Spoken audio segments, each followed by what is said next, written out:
పొద్దున్నే బ్రేక్ఫాస్ట్ చేయాలంటే చాలా హడావిడిగా ఉంటుంది కదండి. ఇంట్లో ఇడ్లీ పిండి, దోస పిండి లేనప్పుడు మరీను.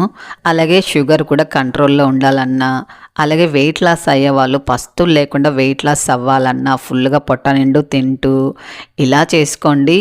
అలాగే చూడండి ఎంత సాఫ్ట్‌గా ఉందో. ఇది నేను ఎలాంటి పిండి కానీ, పప్పులు కానీ, బియ్యం కానీ లేకుండా ఇంట్లో ఉండే గోధుమ రవ్వతో చేశానండి. సాఫ్ట్‌గా వస్తుంది. అలాగే నేను ఈ చట్నీ కూడా చేశానండి. కాబట్టి ఎక్కడ కూడా స్కిప్ చేయకుండా చివరి వరకు చూడండి వీడియోని. ముందుగా మనము ఒక కప్పు ఫుల్‌గా గోధుమ రవ్వను తీసుకోవాలి. ఈ గోధుమ రవ్వతో మనము ఉప్మా చేస్తే అస్సలు తిన్నారు కదండి పిల్లలు కానీ, అలాగే ఇంట్లో పెద్దవాళ్ళు కూడా అస్సలు టేస్టీగా ఉండదని చెప్పి తినరు. కానీ ఇలా చేసి పెట్టండి, చాలా ఇష్టంగా తింటారండి. ఈ రవ్వని ఒక బౌల్లోకి తీసుకొని నీళ్లు పోసుకొని నీట్గా కడిగేసుకోవాలండి. నీట్లు కడుక్కున్న తర్వాత నీళ్ళన్నీ కూడా వంపేసుకోవాలి. ఏ కప్పుతో రవ్వ తీసుకున్నామో ఆ కప్పుతోనే హాఫ్ కప్పు పెరుగు తీసుకోవాలండి. పెరుగు అనేది ఎక్కువ కూలింగ్ ఉండకుండా చూసుకోండి. మామూలు పెరుగు తీసుకోండి. అలాగే అదే కప్పుతో ఒక కప్పు వాటర్ పోసుకోవాలి. నేను తీసుకునేది గోధుమ రవ్వ అనేది కాస్త లావుగా ఉందండి, కాబట్టి నేను ఒక కప్పు వాటర్ తీసుకున్నాను. మీరు కాస్త సన్నగుండే గోధుమ రవ్వ అయితే హాఫ్ కప్పు పెరుగు, హాఫ్ కప్పు నీళ్ళు పోసుకొని సరిపోతుంది. దీన్ని అరగంట సేపు నానబెట్టుకోవాలండి.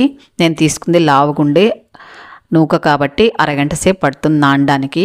అందులోగా మనము చట్నీ అనేది ఎలా చేయాలో చూద్దాం. ముందుగా మిక్సీ జార్ తీసుకొని ఇందులో ఒక 2 టేబుల్ స్పూన్లు పల్లీలు వేయించుకొని తీసుకోవాలి. 2 టేబుల్ స్పూన్లు పుట్నాల పప్పు, కారం తగినన్ని పచ్చిమిరపకాయలు, పులుపుకు తగినంత చింతపండు, తగినంత సాల్ట్ వేసుకొని ఒక 2 వెల్లుల్లి రెబ్బలు వేసుకొని కొద్దిగా కరివేపాకు, కొద్దిగా జీలకర్ర కూడా వేసుకొని కొద్దిగా నీళ్ళు పోసుకొని బాగా మెత్తగా ఇలా మిక్సీ పట్టుకొని ఒక బౌల్లోకి తీసేసుకుందాము.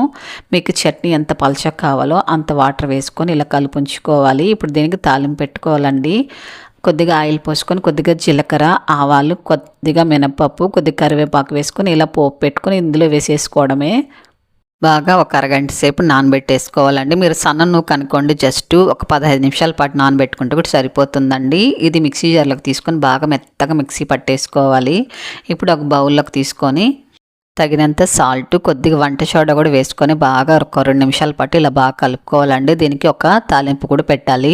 స్టవ్ పైన కొద్దిగా ఆయిల్ పెట్టుకొని ఇందులో కొద్దిగా ఆవాలు, కొద్దిగా పచ్చనగపప్పు, కొద్దిగా మినపప్పు, కొద్దిగా జీలకర్ర కూడా వేసుకొని కాస్త ఇలా ఫ్రై చేసుకొని స్టవ్ ఆపిన తర్వాత కాస్త చల్లగా అయిన తర్వాత ఇలా వేసుకోవాలండి. వేడిగా వేసారనుకుని ఉండలు కట్టేస్తుందండి, కాబట్టి కాస్త చల్లగా అయిన తర్వాత వేసుకోవాలండి ఈ తాలింపు అనేది.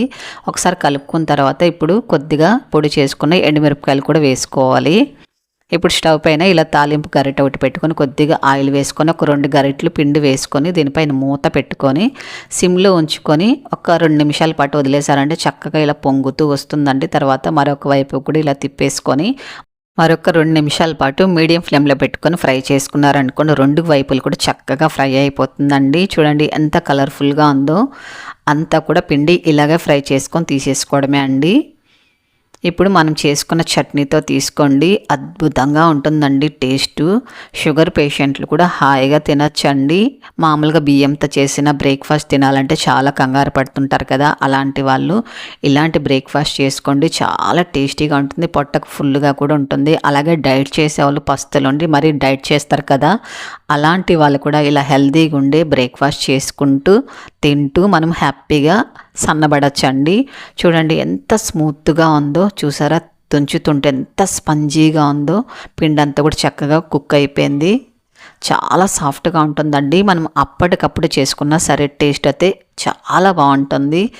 తప్పకుండా మీరు కూడా ఒకసారి ఈ రెసిపీని ట్రై చేసిన తర్వాత టేస్ట్ ఎలాగుందో కామెంట్ చేయండి. అలాగే ఈ హెల్తీ రెసిపీకి ఇప్పుడే ప్లీజ్ లైక్ చేయండి. అలాగే ఈ వీడియోని మీ ఫ్రెండ్స్ అండ్ ఫ్యామిలీకి షేర్ చేసేసేయండి.